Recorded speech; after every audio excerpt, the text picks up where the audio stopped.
फिर हम देखते हैं कि इसमें एक और मज़े की चीज़ होती है कि बीच में एक चीज़ होती है कि ये ज्वाइन तो कर लेती हैं कोर्स, लेकिन वो इसलिए नहीं करती हैं कि मतलब ये नहीं कि उन्होंने बहुत ही कि सोचा हो कि मैंने ज्वाइन कर लेना है। वो ज्वाइन इस तरह करती हैं फरिश्ते के इसरार पे कि ज्वाइन कर लो आप कुरान कोर्स, तो वो ज्वाइन कर लेती हैं तफसीर, कुरान कोर्स नहीं तफसीर ज्वाइन कर लेती हैं। और उनके साथ लाइफ में कुछ चल रहा होता है और कुरान में भी उस दिन मतलब जो पढ़ रही होती है तफसीर, तो उसमें भी वही चल रहा होता है और she was stunned like it's talking to me. और वो जाती हैं और वो गड़बड़ा के वहाँ से निकल जाती हैं कि the book is talking to me. और मैं कह रही थी कि यही तो है, अल्लाह ताला ने हमारे लिए इसी तरह तो दिया और हम इस बात को सोचते ही नहीं हैं, हम उसको पढ़ते ही हम उसको एज अ बुक ही पढ़ते हैं, मतलब भी जानने की कोशिश नहीं करते आधा टाइम तो। खैर हम यहाँ पे देखते हैं कि उनके सामने एक आयत बार बार आ रही होती है कि बेशक आँख आंसू बहाती है, और आयत नहीं हदीस, बेशक आँख आंसू बहाती है और दिल गमगीन है, लेकिन हम ज़ुबान से वही बात निकालेंगे जिस पे हमारा रब राज़ी हो। ए इब्राहीम, बेशक हम तेरी जुदाई पे बहुत गमज़दा हैं।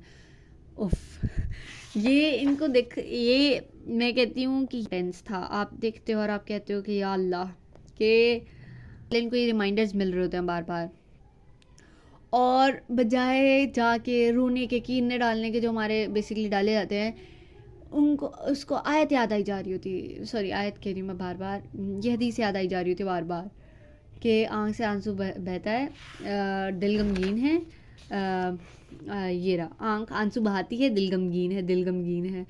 और वो उसी उसमें है कि इधर उधर चीखें पड़ रही हैं, लेकिन उनको वही याद आई जा रहा है बार बार। अल्लाह अकबर।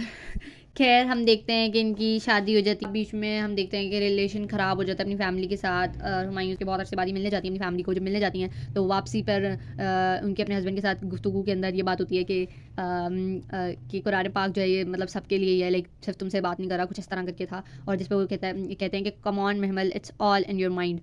और महमल जो है मतलब शी वाज स्टन्ड और she was not ready to accept that कि मेरे लिए नहीं है महमल, वो आयत तुम्हारे लिए नहीं थी, ये इल्हामी किताब है, ओके, इतना कैजुअली ट्रीट मत किया करो इसे, ये कुरान पाक है, इसमें नमाज रोज़े के अहकाम है, इट्स नॉट अबाउट यू। और आप यकीन माने और अगले ही पल अपने वो किताब को खोलती है और उसके अंदर जो आयत होती है उसको क्लियर कर देती है कि ये आपके लिए, और बेशक हमने इसे नाजिल किया है, और बेशक इस कुरान में ज़िक्र है तुम्हारा। मतलब मुझे रिलेशन चाहिए, अल्लाह अकबर। और फिर हम देखते हैं कि आगे नावल में इनकी ज़िंदगी में मुश्किलात आती हैं, दोबारा एक ट्रेजेडी होती है जिसमें इनका एक्सीडेंट होता है और शाम में इनको याद आ रहा होता है कि वहाँ से निकलती हैं और उनको ये याद होता है कि मैंने सुबह के इसकार नहीं पढ़े थे। सुबहान Allah, that was something for me, I was like Allah अकबर, अल्लाह ताला ये चाहिए। ठीक है। और मैं कहती हूँ कि ये जो ट्रेजेडी पे ट्रेजेडी हो रही थी, ये कोयले से हीरा बनने वाला प्रोसेस था आई थिंक। तो अल्लाह ताला हम सबको आजमाइशों से दूर रखे। और हम ये भी देखते हैं कुरान पाक से कितना कुछ सीखने को मिलता है और मिलेगा, मिलता रहेगा, लेकिन हम कोशिश नहीं करते, हम ढूंढने की कोशिश नहीं करते। हम कुरान पाक पढ़ते हैं, हम सिर्फ पढ़ते हैं, रीड करते हैं, हम मायने में इंडल्ज नहीं करते, जो कि हमें करना चाहिए।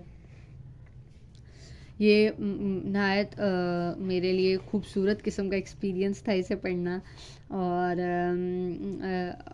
एंड पे हम ये भी देखते हैं साथ छोड़ जाते हैं, थोड़ा सा बिट्रेयल इन एंड पे भी देखना पड़ता है, बहुत ही अपनी सिस्टर के उससे भी। और मेरे लिए मैं कहती हूँ ये रोलर कोस्टर था मेरे लिए। और ये मोमेंट ऑफ साइलेंस था, इससे ज़्यादा मैं इसके बारे में कुछ नहीं कहूँगी।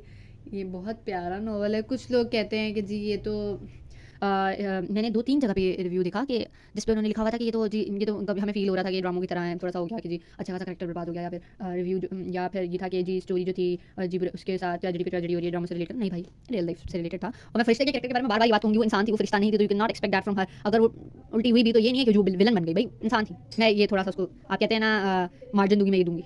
The video is getting too long, ये भी मुझे लगता है आपको 2 पार्ट में मिलेगी, पार्ट 1 और पार्ट 2 में, क्योंकि इतनी लंबी वीडियो ऑब्वियस बात है किसी कोई नहीं देखता है। So I will do that for you guys. Overall मैं कहूँगी दिस नॉवल, इसको मैं रेटिंग भी नहीं दे सकती, ये मेरे दिल के करीब बहुत ज़्यादा है।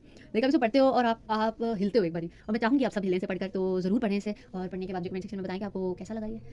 आई होप कि आप लोगों को आई होप नहीं, मुझे यकीन है कि आप लोगों को अच्छा लगेगा। By the way comment section के अंदर मुझे बताएं, अगर तो आपने ऑलरेडी पढ़ा हुआ है तो आपकी फेवरेट चीज़ क्या थी इस नॉवल में, और अगर आप लोगों ने ऑलरेडी नहीं पढ़ा हुआ तो अभी तक जो चीज़ें मैंने बताई उसमें से आपकी फेवरेट चीज़ कौन सी लगी, या पढ़ने के बाद जरूर कमेंट सेक्शन में बताइए, क्योंकि मैं अपने कमेंट्स पढ़ती रहती हूँ। सो मैं तब पढ़ लूँगी जब आप करेंगे, चाहे जितनी देर मर्जी बात करें।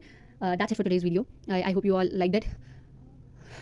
मुझे इवन याद करके जो है ना थोड़ा सा रोलर कोस्टर ऑफ इमोशंस वाली फीलिंग आ रही है। खैर हम वीडियो को एंड करते हैं। आई होप कि आप सबका रमजान बहुत अच्छा गुजरेगा। मुझे अपनी दुआ में याद रखें, और जिनके पेपर्स हो रहे हैं बेस्ट ऑफ लक, मेरे भी होने वाले हैं, मेरे लिए दुआ ज़्यादा से ज़्यादा करें। बाकी kindly show some love and Allah हाफिज़।